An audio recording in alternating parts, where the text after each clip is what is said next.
De volta aqui, pessoal, com agora a resolução dos exercícios dos módulos 13 e 14 de Física. Portanto, peguem a apostila, os exercícios começam na página 121. São 3 exercícios iniciais que não tratam efetivamente do conceito de velocidade instantânea, do modo que a apostila de vocês e o material propõe. Então, assim, eu vou só comentar esses 3 primeiros exercícios.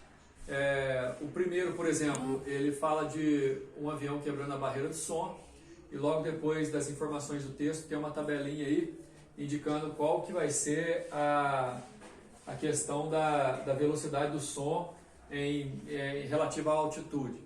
Se eu olhar aí, a velocidade que interessa é de 343, visto que esse avião vai quebrar a barreira de som em baixa altitude. Então, 343 metros por segundo é a velocidade do som nesse lugar. Só que o exercício está exigindo que você pegue a resposta em km por hora. Quer dizer, a gente já viu isso, né?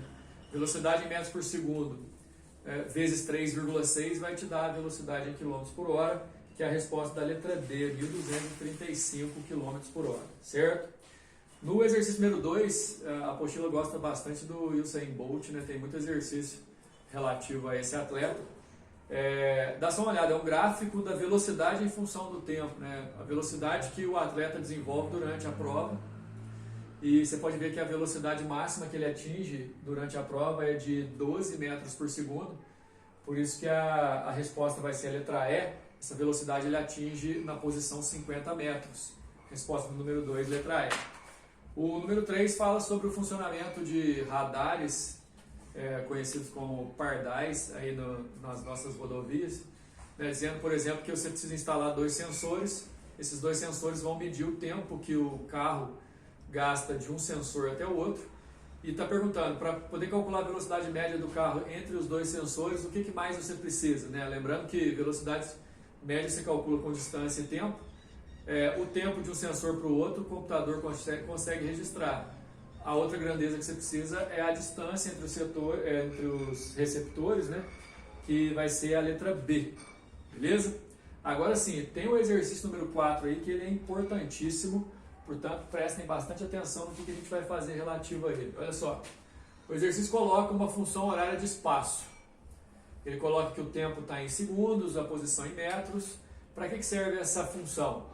Para determinado instante, qualquer valor do tempo, você joga aqui na função que você acha a posição correspondente.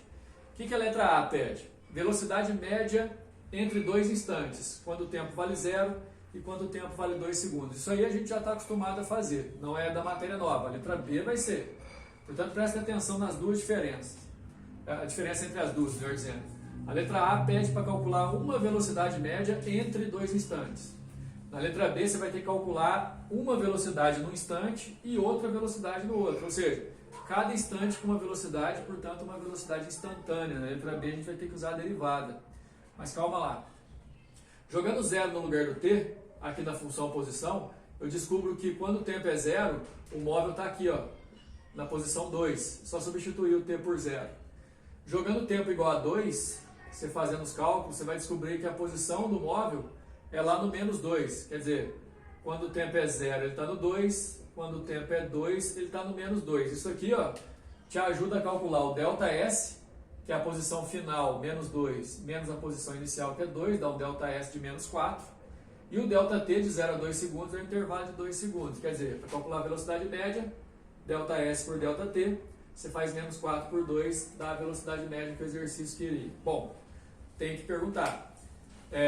Dessa posição até aquela, a velocidade foi de menos 2 metros por segundo. Primeiro, não preocupa com esse negócio de sinal de velocidade por enquanto. Na verdade é porque ele está voltando. Segundo, ele manteve essa velocidade o tempo inteiro?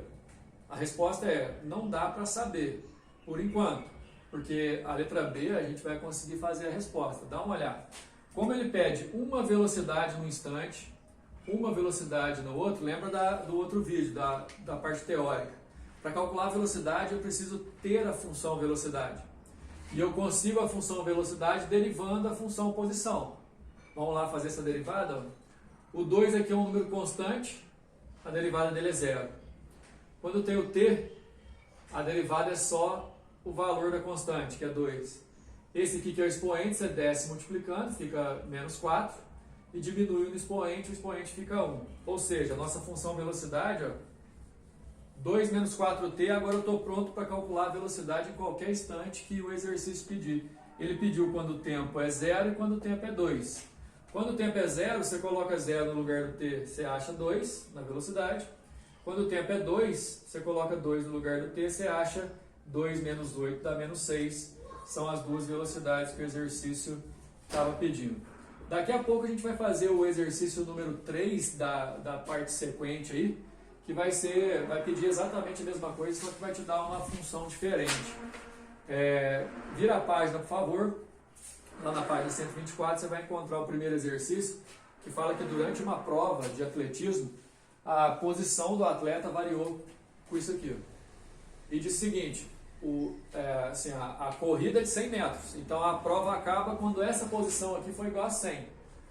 Então, quer dizer, eu coloquei o 100 no lugar do S e achei que o tempo vale 10. Quer dizer, esse atleta aí, cara, gastou 10 segundos para fazer a prova. Derivando essa função, aí a derivada é aquela que você desce multiplicando, dá 2, diminui o expoente, fica elevado a 1. Derivando essa função, eu acho a velocidade. E se eu pegar, olha só esse exercício, hein? Se eu pegar o tempo que ele chega na linha de chegada, o instante que ele termina a prova e jogar aqui, ó, eu descubro com que velocidade ele terminou a prova. E aí, como o enunciado está falando que a velocidade máxima que um atleta atinge é de 16 metros por segundo, e nessa situação, dados todas as informações, eu concluo que a velocidade foi 20, isso aí é uma situação que está imprópria. Então a resposta aí é a letra D. Pode marcar, mas o importante desse exercício é que usei a função posição para descobrir o tempo, derivei para achar a função velocidade e usei o tempo para poder achar ali, beleza? No exercício número 2, ele não te informa que o atleta tem que gastar 10 segundos para poder fazer a prova de 100 metros, mas no exercício número 1 a gente já descobriu. Então, pode usar esse detalhe sim. É um exercício rápido. Ele fala assim, ó, a velocidade média, a velocidade que o atleta atinge costuma ser 50% a mais do que a velocidade média. Você calcula a velocidade média dividindo a distância de 100 metros por 10 segundos. Achei a velocidade média de 10 metros por segundo. 50% disso, ó, a metade, né? 5.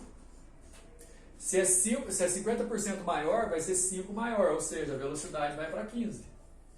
Só que ele pede a resposta em km por hora, pessoal. Multiplica por 3,6, você vai achar a resposta da letra E. Beleza? Agora o exercício número 3, ele te dá uma função horária. Olha só, exemplo do número 1 anterior, ele te deu a função horária. E na letra A, ele pede a velocidade média do 2 aos 6 segundos.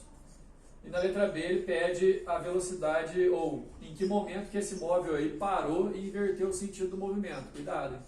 Dá só uma olhada. Velocidade média, você precisa de 2 posições para achar o ΔS e 2 tempos para achar o ΔT. Vem cá. O primeiro tempo é 2, se eu jogar no lugar do T aqui em cima e resolver, vai dar 36. O segundo tempo, quer dizer, aos 2 segundos, a posição dele é o 36. O segundo tempo, que é 6, se eu jogar ali no lugar do T, na função posição, eu descubro que com 6 segundos a posição é 676. Olha só, de 36 até 676, posição final menos inicial, vai dar 640 metros de deslocamento.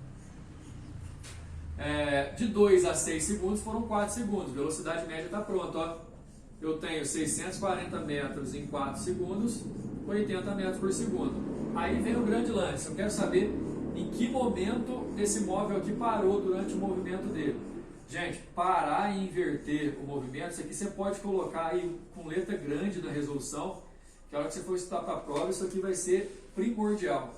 Parar significa velocidade zero. Isso parece um pouco óbvio, e realmente mas o que serve para a gente? Perguntar em que instante ele para é a mesma coisa de perguntar, olha, em que momento a velocidade instantânea foi zero? E velocidade instantânea é derivada. Vamos derivar? Ó. Derivada só do 16 é zero. Derivada de 40t negativo, some só o t, fica menos 40. Derivada desse, lembra, desce multiplicando, dá 50. E subtrai um expoente. Então a função velocidade é essa, v igual a menos 40 mais 50t. Com essa função eu consigo descobrir tudo a respeito da velocidade, inclusive quando ela foi zero. É só jogar zero no lugar do V.